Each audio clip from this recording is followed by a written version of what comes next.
Alright, Ronan MMA, welcome back to the channel. Now, everybody is aware Charles Oliveira got an astounding first round TKO over Beneil Dariush this last Saturday at UFC 289. I know that a bunch of people have made videos breaking down this finish, however, I want to focus on something that I have not seen anybody else focusing on. Yes, Charles Oliveira made beautiful adjustments, not just with the range, but also setting up that head kick perfectly, Bobby Knuckles style or Leon Edwards style, whoever you want to associate that kick with. I personally associate it with Bobby Knuckles. He was the first one to do it, or not the first one, but the first one to do it consistently, effectively, pumping out the jab hand, right hand behind it to force your opponent to move, following up with the head kick. But I want to focus on the defensive mistake made by Beneil Dariush that made this head kick possible, in my opinion, and was probably the thing that Charles Oliveira noticed that thought, oh, that head kick will probably work. Okay, so if you've watched my channel before, you will have heard me talk about how to parry correctly versus how to parry incorrectly. And yeah, it's weird that a guy on YouTube is going to critique a professional fighter in Beneil Dariush and how he parries, but I know how to parry correctly, okay? Number one, they shouldn't be big actions. And number two, you shouldn't be parrying with your lead hand. Beneil Dariush didn't just do one of these, he did both of these. We're going to go over these right now, and I'm going to show you the first time that it happened, which probably led to Charles Oliveira actually using the round kick instead of continuing up the middle. All right, here we are at the beginning of this fight, 4:56 on the clock. Charles Oliveira and Beneil Dariush just kind of hand fighting each other, pawing at each other's lead hand. Notice, obviously, Southpaw to Orthodox, pardon me, so this combination actually works a little bit better for Charles Oliveira also because they are in opposite stance.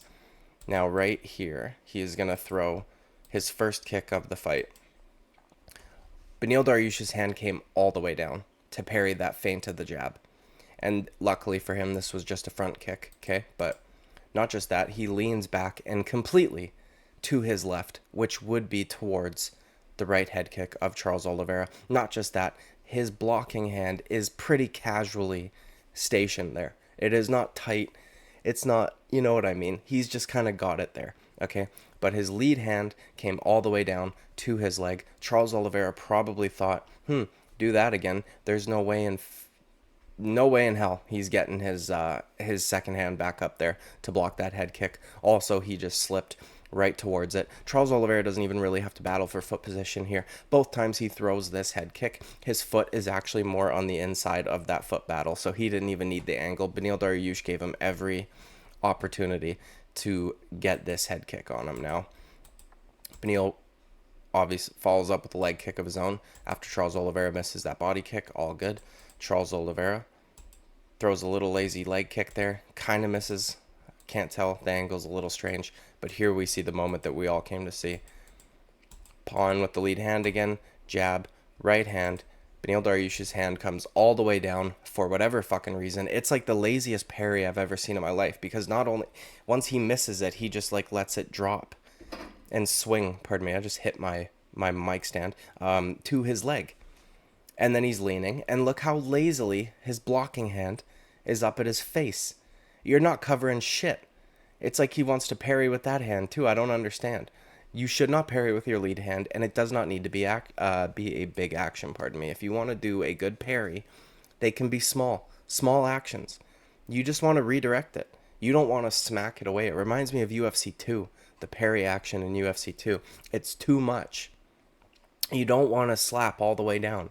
You're giving massive reads. You're leaning back. Now, luckily for him, at this time, Charles Oliveira wasn't as close as he was the second time, but this gives Charles Oliveira all the information he needs to be like, this is going to work. And this is going to work every time. He's not going to get his hand up there. He's going to parry it if I show him a jab or a cross.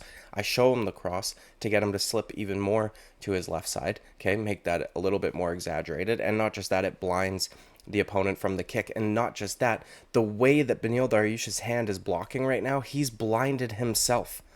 How are you supposed to see a kick coming if your fucking hand is blocking your left eye? Huh? I mean, crazy, dude.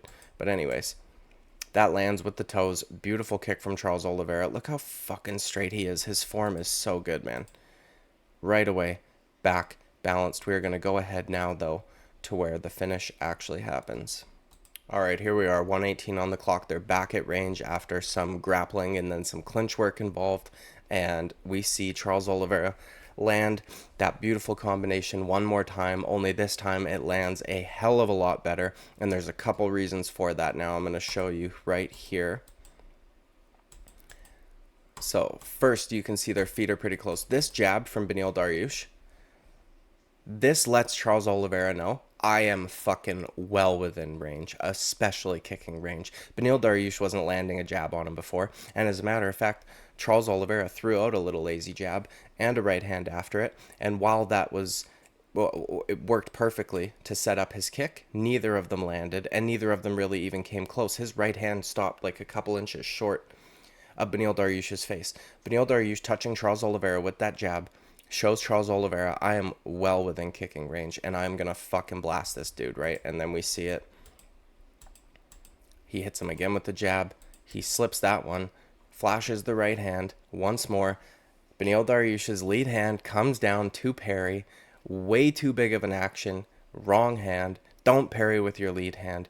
Don't parry that big. You don't need to do that. We saw Robert Whittaker, okay, make a read on Marvin Vettori doing half of what Beneil Dariush is doing. This is a massive, massive tell for your opponent, and it's a bad action because again, that hand does not have time to get back up there. You need two hands to block a head kick because either what happens to Beneil here will happen to you or you'll break your fucking arm. You need both hands, okay?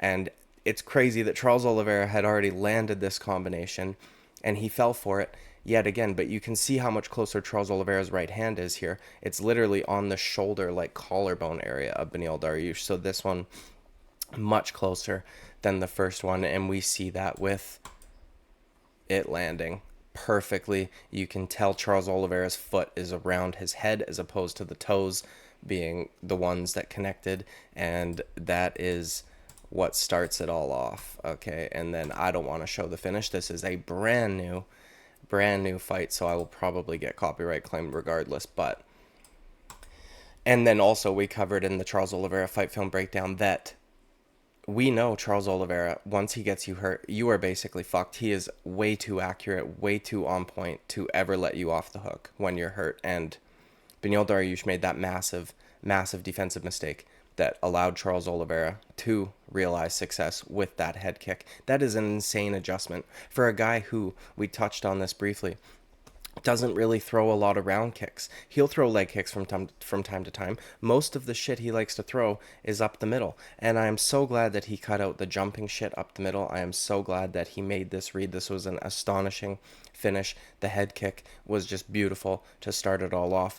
And credit to Beneil Dariush for being able to eat that and still, it took a bit from Charles Oliveira to finish him after the fact, but man, that was some bad striking defense on display right there. Hand way too casually up there. First of all, blocking his vision from that side. The parry hand coming all the way down to his leg and it being his lead hand on top of that. No way he's getting that hand back up there to get two hands to block that kick. Anyways, dude, this is my take on that finish. Detail I noticed that I haven't seen anybody else talking about. Not that it really matters. I mean, obviously the focus is going to be on Charles Oliveira, but it's not that I'm taking focus away from Charles Oliveira because it was good that he made that read and in a split second. You know what I mean? He throws a single front kick up the middle after a jab, sees what Beneil Dariush does with not only his parry hand, his lead parry hand, which he shouldn't be doing, but the way that he leaned back. Beautiful by Charles Oliveira. Horrible striking defense by Beneil Dariush in that moment. Like and subscribe. I would greatly appreciate it. I will see you at the next one. Bye-bye.